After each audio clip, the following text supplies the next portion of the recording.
SSC ICT পরীক্ষায় 2024 সালের দিনাজপুর বোর্ডের তৃতীয় অধ্যায়ের সংখ্যা পদ্ধতির অংশ থেকে যে সৃজনশীল প্রশ্নটি আসছিল সেটা ব্যাখ্যা সহ বিস্তারিতভাবে আলোচনা করব। তাই ভিডিওটি না টেনে প্রথম থেকে শেষ পর্যন্ত দেখতে থাকো। তো এখানে ক নাম্বারে দেখতে পাচ্ছ লজিক গেট কি।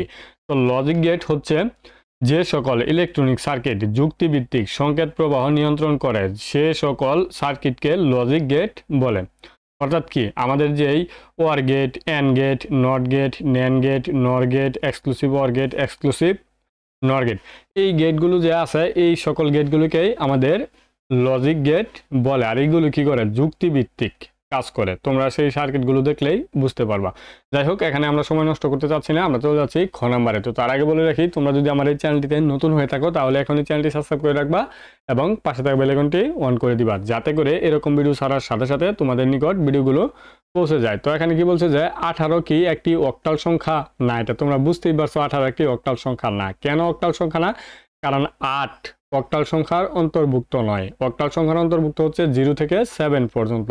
তো এখানে যেহেতু 8 আছে, এটা হচ্ছে আমাদের অক্টাল সংখ্যার অন্তর্ভুক্ত না। জাস্ট এটাকে তুমি যেভাবে গুছিয়ে লিখে দিতে পারলেই হলো, স্যার বুঝতে পারলেই হলো 8টা যে অক্টাল সংখ্যার অন্তর্ভুক্ত না, তাহলে তুমি 2 থেকে 2 পেয়ে যাবা। তো আমি উত্তর হিসাবে এখানে এরকমভাবে রাখছি যে 18 অক্টাল সংখ্যা নয়, কারণ অক্টাল সংখ্যা পদ্ধতিতে অঙ্কগুলো হলো 0 থেকে, যেমন 0, 1, 2, 3, 4, 5, 6, 7, এই 8টা সংখ্যা, মোট 8টি অঙ্ক ব্যবহার করা হয়। অক্টাল সংখ্যার বেস 8। অক্টাল পদ্ধতিতে যে কোনো সংখ্যা লিখতে গেলে 0 থেকে 7 পর্যন্ত অঙ্ক ব্যবহার করে লিখতে হয়, কিন্তু এখানে 18 সংখ্যাটিতে 8 অন্তর্ভুক্ত আছে, যা অক্টাল সংখ্যার অঙ্ক নয়। তাই বলা যায় 18 অক্টাল সংখ্যা নয়। খুবই ইজি, তোমরা একবার পড়লে তারপর নিচ থেকে বানিয়ে লিখতে পারবা। তো এটা নিয়ে এত আলোচনা করার কিছু নাই। তো আমরা চলে যাচ্ছি গ নাম্বারে। তো তার আগে বলে রাখি, তোমরা যদি এখনো 2023 এবং 2024 সালের সকল বোর্ডের সকল অধ্যায়ের সৃজনশীল প্রশ্নের উত্তর দেখে না থাকো, তাহলে এখনই এই ভিডিও ডিসক্রিপশনে প্লেলিস্ট পেয়ে যাবা। সেখান থেকে তোমার যে সৃজনশীল প্রশ্নের উত্তর দেখার দরকার তুমি সেটা দেখে আসতে পারো। তো গ নাম্বারে কি বলছে? উদ্দীপকের উল্লেখিত সংখ্যাটিকে কম্পিউটারের বোধগম্য ভাষায় রূপান্তর করো এবং 10111 এর সাথে যোগ করো। এখানে কি বলছে? উদ্দীপকের সংখ্যা কত? শিক্ষক 755, যেটা ডেসিমেলে আছে, সংখ্যাটিকে কম্পিউটারের বোধগম্য ভাষায় রূপান্তর করে দেখালেন। এখানে কি বলছে? কম্পিউটারের বোধগম্য ভাষা।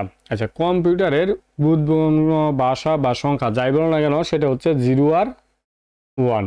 কারণ কম্পিউটার যেই কাজগুলি করে সব কিছু কিন্তু 0 আর 1 এর মাধ্যমেই করে থাকে।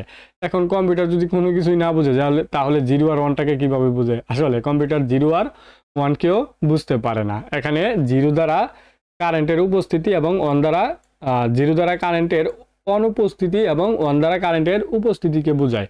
আর এই ভোল্টেজের উপর নির্ভর করে কম্পিউটার একটা কোড তৈরি করে, আর সেই কোডের মাধ্যমে আমরা যা ইনপুট দেই সেটা সে কাউন্ট করে থাকে এবং সেটা আবার ডিকোডারের মাধ্যমে আমাদের ডিসপ্লেতে দেখিয়ে দেয়। অর্থাৎ কম্পিউটার কারেন্টের উপস্থিতি এবং অনুপস্থিতি বুঝে। তো এই কারেন্টের উপস্থিতি এবং অনুপস্থিতি কিসের মাধ্যমে বোঝানো হয়? 0, 1 দ্বারা। আর 0, 1 দ্বারা কোন সংখ্যা পদ্ধতির আবিষ্কার হয়েছে? বাইনারি সংখ্যা পদ্ধতির আবিষ্কার। তো এই বাইনারি সংখ্যাতে রূপান্তর করার কথা বলছে এই যে 755-কে। যাই হোক, আমরা এখন এটাকে বাইনারিতে রূপান্তর করব। তো ডেসিমেল থেকে যে কোনো সংখ্যা থেকে যেতে হলে তার বেস দ্বারা সেই সংখ্যাটিকে ভাগ দিতে হয়। তো এখানে উদ্দীপকের লিখিত সংখ্যাটিকে কম্পিউটারের বোধগম্য সংখ্যায় রূপান্তর করে 10111 এর সাথে যোগ করা হলো। সংখ্যাটি কত? 755। এটাকে কি করতে হবে? বাইনারিতে রূপান্তর করতে হবে। তো বাইনারির বেস কত? 2। তো 2 দ্বারা আমরা ভাগ দিব 755-কে। 755-কে 2 দ্বারা ভাগ দিলে ভাগফল হয় 377 এবং ভাগশেষ আসে 1। তারপর 2 দ্বারা আবার 377-কে ভাগ দিলে ভাগফল আসে 188 এবং ভাগশেষ আসে 1। এটা কিভাবে আসে দেখো, একটা দেখালেই তোমরা পারবা। ধরো 755কে আমরা 2 দ্বারা ভাগ দিলে 3 দুগুণে 6, তাই কত? 1। এখানে 15, 4 দুগুণে 14, এখানে থাকে কত? 1। উপরের 5 নামালে আবার 7 দুগুণে 14, এখানে ভাগশেষ থাকে কত? 1। এই যে ভাগফলটা আমরা এখানে নিয়ে আসলাম, এখানে নিয়ে আসলাম এবং এই যে এক বাকশেষটা আমরা এখানে নিয়ে আসলাম। প্রত্যেকবার এই বাকশেষ এখানে নিয়ে আসবো, বাকশেষ না থাকলে এটা জিরো থাকবে, কারণ কোনো কিছু যদি বাকশেষ না থাকে তাহলে বাকশেষ তো জিরো হবে। তো বাকশেষ এখানে আসবে এবং ভাগফল এখানে চলে আসবে। আশা করি বিষয়টা তোমরা বুঝতে পারছো। ঠিক তেমনি 377কে ভাগ দিলে 188 আসে ভাগফল এবং বাকশেষ 1। তারপর 2 দ্বারা ভাগ দিলে ভাগফল আসে 94, বাকশেষ 0। তারপর 94কে 2 দ্বারা ভাগ দিলে ভাগফল আসে 47 এবং বাকশেষ 0। 47কে 2 দ্বারা ভাগ দিলে ভাগফল আসে 23, বাকশেষ 1। 23কে 2 দ্বারা ভাগ দিলে ভাগফল আসে 11, বাকশেষ 1। 11কে 2 দ্বারা ভাগ দিলে ভাগফল আসে 5, বাকশেষ আসে 1। 5কে 2 দ্বারা ভাগ দিলে ভাগফল আসে 2, বাকশেষ 1। 2কে 2 দ্বারা ভাগ দিলে ভাগফল আসে 1, বাকশেষ আসে 0। তারপর 1কে 2 দ্বারা ভাগ দিলে এখানে যে খেলাটা হয়, যদি ভিতরে ছোট হয় বাহিরের তুলনায় তাহলে একটা এখানে চলে আসবে, অর্থাৎ বাকশেষের জায়গায় চলে আসবে, আর এখানে 0 বসবে। দেখো বসিয়ে দিলাম। এখন নিচ থেকে উপরে সাজিয়ে দিলেই আমাদের বাইনারি সংখ্যাগুলো বেরিয়ে যাবে। এখন নিচ থেকে উপরে সাজিয়ে দিলে আমাদের যে 1 0 1 1 1 1 0 0 1 1, এটাই হচ্ছে আমাদের বাইনারি সংখ্যা। এই বাইনারি সংখ্যার সাথে এই সংখ্যাটা আমাদের কি করতে হবে, যোগ করে দিতে হবে। তাহলে আমরা লিখতে পারি এই বাইনারি সংখ্যাটা এখানে নিয়ে আসবো, এর সাথে এত যোগ করলে আমাদের যোগফলটা এখানে নিয়ে আসবো। দেখো এই 1 আর 1 যোগ করলে কত হয়, 1 আর 1 যোগ করলে 10 হয়। তো এই যে এখানকার 1 আর 1 যোগ করলে 10, 10-এর 0, হাতের আছে কত 1, এই হাতের 1 এখানে আসবে। তো এখানে আসলে এখানে 1 কয়টা হয়ে যায়, দেখো তো এই যে 1 এখানে কয়টা হয়েছে, 1 এখানে কয়টা হয়েছে, 1 3টা হয়ে যায়। 3টা 1 যখন যোগ করবা তখন এটা কি হবে, 3টা 1 যোগ করলে 1 1 1, 3টা 1 যোগ করলে হয় 11। 11-এর 1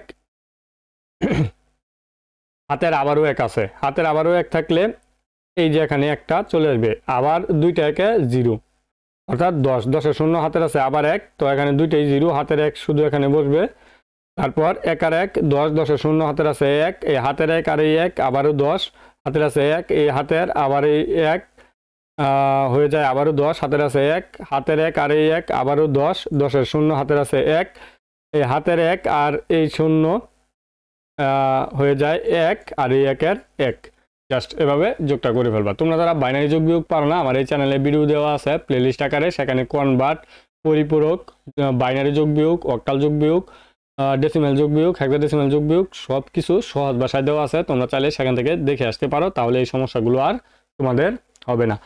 তো এটাই হচ্ছে আমাদের উত্তর। তো উত্তরটা তোমরা এভাবে লিখবা, অর্থাৎ 755, যেটা আমাদের প্রশ্নে ছিল, সংখ্যাটি কম্পিউটারের বুদ্ধিমত্তা ভাষায় রূপান্তর করলে হয় এত, এবং এই সংখ্যাটার সাথে এই সংখ্যাটা যোগ করলে যোগফল হয় এত। জাস্ট হয়ে গেল উত্তর। তো যাই হোক, যদি কোনো কিছু বুঝতে অসুবিধা হয় তাহলে অবশ্যই কমেন্টসে জানিয়ে দিবা, বুঝতে পারলেও কমেন্টসে জানাবা, বুঝতে না পারলেও কমেন্টসে জানাবা, কারণ তোমাদের মূল্যবান মতামতের উপর নির্ভর করে আমাদের এই চ্যানেলের সকল কার্যক্রম পরিচালিত হয়। তাই তোমাদের মূল্যবান মতামত আমাদের জন্য অত্যন্ত গুরুত্বপূর্ণ, তাই তুমি অবশ্যই তোমার মূল্যবান মতামত কমেন্টসে জানিয়ে যাবা। যাই হোক, এখন বড় কথা চলে যাচ্ছি, উদ্দীপকে বর্ণিত সংখ্যা পদ্ধতিটি কম্পিউটার ডিজাইনের ব্যবহারের কারণ বিশ্লেষণ করো। আচ্ছা, কি বলছে, উদ্দীপকে বর্ণিত সংখ্যা পদ্ধতিটি কম্পিউটার ডিজাইনের ব্যবহারের জন্য। আচ্ছা, এখানে কি বলছে যে তিনি আরো বলেন 0 আর 1 সংখ্যা পদ্ধতি দ্বারা কম্পিউটার ডিজাইন নিয়ন্ত্রিত ও পরিচালিত হয়। এই 0 আর 1 কি বলছিলাম, প্রথম 0 আর 1 ছাড়া কম্পিউটার কোনো কিছুই বুঝে না। তুমি টাইপ করবা, এটাকে কম্পিউটার 01 এর মাধ্যমে রূপান্তর করে সে তার কাজ করবে। তুমি যাই দাও না কেন 01 দিয়ে কাজ করবে। অর্থাৎ কম্পিউটারের ভিতরে যে সার্কিটগুলো আছে, এই সার্কিটগুলো দ্বারা কারেন্ট প্রবাহিত হয়, low voltage high voltage, low voltage high voltage. Low voltage হচ্ছে 0, হাই ভোল্টেজ হচ্ছে 1। এই যে কারেন্টের উপস্থিতি অনুপস্থিতির উপর নির্ভর করে সে একটা কোডিং করে ফেলে এনকোডারের মাধ্যমে, আর সেই কোডিংটা করার পর সে তার নিজের মতো কাজ করে আবার মানুষকে দেখানোর জন্য ডিকোডারের মাধ্যমে মানুষের বাসায় সে আউটপুট দিয়ে দেয়। অর্থাৎ 0 আর 1 এর বাইরে কোনো কিছু করতে পারে না, অর্থাৎ কারেন্টের ভোল্টেজের উপস্থিতি এবং অনুপস্থিতির বাইরে সে কিছু করতে পারে না। আর এটার মাধ্যমে কম্পিউটারের সকল কাজ সে পরিচালিত করে থাকে, এমনকি ডিজাইন, নিয়ন্ত্রণ ও পরিচালিত হয়ে থাকে। তো উত্তরটা তোমরা এভাবে লিখতে পারো, উদ্দীপকের বর্ণিত সংখ্যা পদ্ধতিটি হলো বাইনারি সংখ্যা পদ্ধতি। নিচে এই পদ্ধতিটি কম্পিউটার ডিজাইনে ব্যবহার করার কারণ বর্ণনা করা হলো। আচ্ছা, এখানে বিভিন্ন ইলেকট্রনিক্স ডিভাইসে ব্যবহৃত সার্কিট সমূহ মূলত সুইচ অন বা অফ অবস্থাকে সংখ্যা দ্বারা উপস্থাপন করে তাদের অভ্যন্তরীণ কার্যাবলী সম্পাদন করে থাকে। বাইনারি পদ্ধতির দুটি প্রতীক 1 ও 0 বিদ্যুতের উপস্থিতি বা অনুপস্থিতি কিংবা হাই ভোল্টেজ বা লো ভোল্টেজ এ দুই পৃথক অবস্থাকে কার্যকরভাবে প্রকাশ করতে সক্ষম। বাইনারি সংখ্যা পদ্ধতি আবিষ্কার হওয়ার পর বুলীয় বীজগণিতের সত্য ও মিথ্যা বাইনারি 1 ও 0 অর্থাৎ 1 দ্বারা সত্য 0 দ্বারা মিথ্যা দিয়ে পরিবর্তন করার মাধ্যমে কম্পিউটারে অঙ্ক কষার সমস্ত গাণিতিক সমস্যার সমাধান করা সম্ভব হয়ে ওঠে।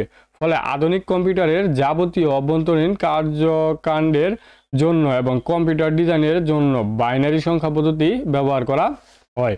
অর্থাৎ তোমাদেরকে প্রথমেই বলে ফেললাম যে 01 দিয়ে কিভাবে আসলে কম্পিউটারের সকল কাজ পরিচালিত হয়। তো যদি তারপরে বুঝতে অসুবিধা হয় একটু পিছনে টেনে আবার গ নাম্বার উত্তরটা প্রথম থেকে দেখবা, তাহলে বুঝে যাবা। তো ভিডিওটি যদি ভালো লেগে থাকে তাহলে অবশ্যই তোমার বন্ধুদের কাছে শেয়ার করে দিবা আর লাইক কমেন্টস করতে অবশ্যই ভুলবা না। তো ভিডিওটি প্রথম থেকে শেষ পর্যন্ত দেখার জন্য তোমাদের অসংখ্য ধন্যবাদ। আসসালামু আলাইকুম।